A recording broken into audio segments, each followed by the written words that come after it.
come from Finland, and in our country this question has been on the top on the agenda, as the Finnish people were ready to stop changing the clock and then found out that they cannot do it anymore because there is one directive that coordinates the date when you change the time. And it's still unclear for some people that member state may choose which time zone it wants to be.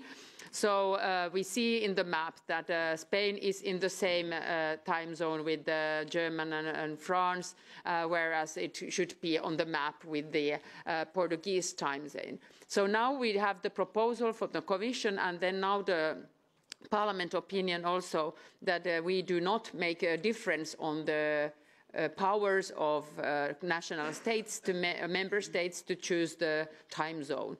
But then what we wanted the coordination as much as possible. I myself was trying to also involve the idea that the two neighbouring states should not have the difference of 2 hours. And that was also the worry of some people who were not so eager to stop the changes, that some hassling might happen on the time when you change. But I must say that I do believe in the member states now, and I do believe in the member states in 2020, that they can coordinate as they can coordinate today, so that not very odd solutions will be there. There has been many colleagues and many member states also who have said that you should do something else than this kind of minority issues, legislation or directive cases. And I think this is more than important, because people are very interested about this special issue.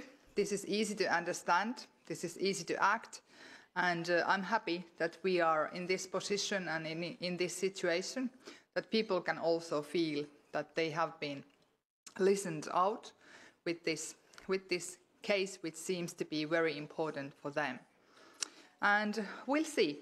I wait for coordination and for coordinated solution for time changes, because I don't want to see whole mess 2021.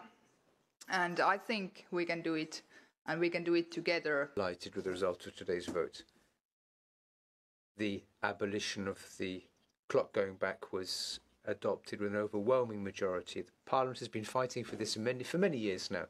We started talking about it back at the beginning of this period of Parliament. We set up the working group headed up by Pavel. I'd like to thank you, Pavel, for that.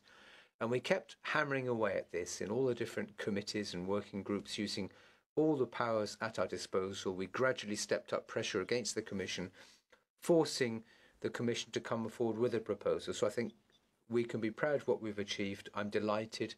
This is something of a landmark for the work of the European Parliament.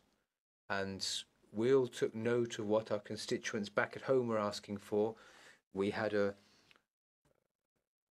opinion poll back on this in Bavaria, and support was overwhelming. So I'm delighted. And this means that following Scandinavian countries, all the various different EU countries can now move towards coordinating the changes so as to avoid any chaos. And talking about chaos, I can't neglect mentioning Brexit, which I hope will come off smoothly. But anyway, 2021 is the end date for bringing about this important change for our citizens.